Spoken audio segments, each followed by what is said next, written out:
And she's really flaunting it that she's, you know, some of those things. Trying to get in trouble, trying to blatantly. I am shocked by the drug one. Yes. I can't imagine see how she got away with that. But let's find out. Jessie joins us right now. Jessie, how are you doing? Good. I had such a hard time because the paparazzi were like following me. It's everywhere. It's really hard. Yeah. But I'm here.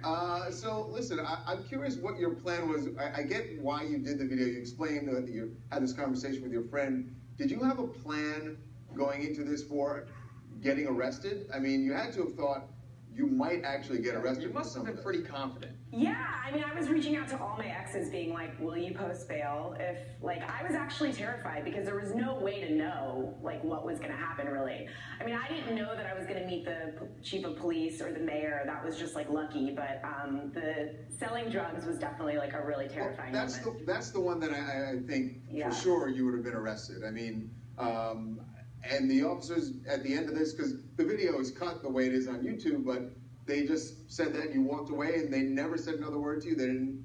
Yeah, I mean, I walked away, but really I just like ran away back to Silver Lake to get a kale smoothie. Like, I was actually terrified. But like, those were actually my antidepressants, and antidepressants are like vitamins for white people. So those were actually real drugs. It wasn't a prank or anything. Right, I get they were real drugs, but you know, so offering to sell them to people on the street, as you learned, as I'm sure you knew, it was illegal. The part that shocked me, at one point, Jessie, you know, she runs up to the mayor of Los Angeles, who's riding in a car in what looks like a parade, and just bum rushes him. Was this all, Jessie, was this all the same parade? Yeah, this was Pride. That was last weekend or 2 weekends ago. But you see there's a cop car behind me. They stopped the parade, okay? Not only did they not arrest me, they stopped the parade so that I could ask the mayor to have a threesome. Like, this is not a joke. I didn't write this. I don't have any money. It's not like I could pay for this to happen, you know? So, but I think he was kind of into it. Now, Jessie, look, I read some of the reactions to your video, and I think some people, rightfully so, think that, yes, we knew this. We kind of knew that there are some benefits. I'm sure you've seen the classic scripted thing that Eddie Murphy did back in the 80s, maybe, or 70s on SNL. So we know that there's this privilege, and I think some people think that the biggest reason you did this is you're promoting yourself. You're getting your name out there because the video has gone viral. Was that your real goal in doing this? No, I mean, my goal was obviously to have an authentic experience, and I just feel like everything that's going on right now, it's so easy to be like, I hate racism, like, as a white liberal. I hate racism and just, like, sit on my ass on Facebook. And this was my attempt to, like, get out there and actually confront my own privilege. So, of course, I'm happy that it went viral, but, like, I'm not making any money. Like, you know what I mean? Like, P. Diddy's not here proposing to me. He's a little busy. Yeah. I guess he's a little busy. I just found out.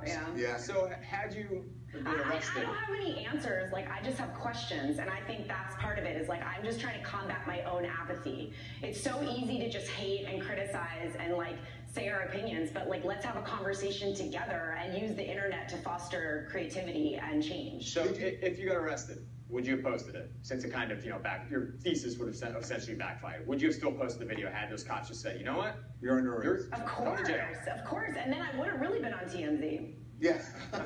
This thing we'd be going, can you believe this chick walked up and tried to sell drugs to a cop? So I'm wondering what your friends that you initially had this conversation with about white privilege, what they thought of the video. And yeah, I mean, what did they think of the video once they actually saw what you did? Yeah, I mean, I've been getting a lot of mixed reviews about it, but I think for the most part, people are shocked, but also, like, I think because there's obviously a comedic tone to it, like, I use comedy to try to trick people into giving a shit because it's actually such a sad, horrible situation. So let's confront these things, and to me, like, truth is actually comedy. So this is just the start of a bigger conversation, I hope. Okay, listen, for your second video, the follow-up, here's my suggestion, and I'm not volunteering. Find a black friend to go out and do the same things. You have to actually see it happen. You go up and you do it, and then have a black person go up and do it, and see what happens. I'm game. And just for a larger note, I'm equally attracted to both of you. So take that for race relations. No, I'm actually offended by that. Yeah, it's the Eagles shirt. Gets the chicks all the time. All right, Yeah. Jessie Conweiler, thanks so much for joining us, and Do you guys good want luck. to get a drink or? Okay. All right, we're gonna take a break. You happy there, Reagan? You got a compliment today. Yeah, You're I always like to think fishing. You're always I'm fishing offended by for that that. because I like to think I'm, You like to think you're what? You're no Reagan. Anyway, coming up when we get back after the break, one of the biggest. Is he giving me the dust there right now?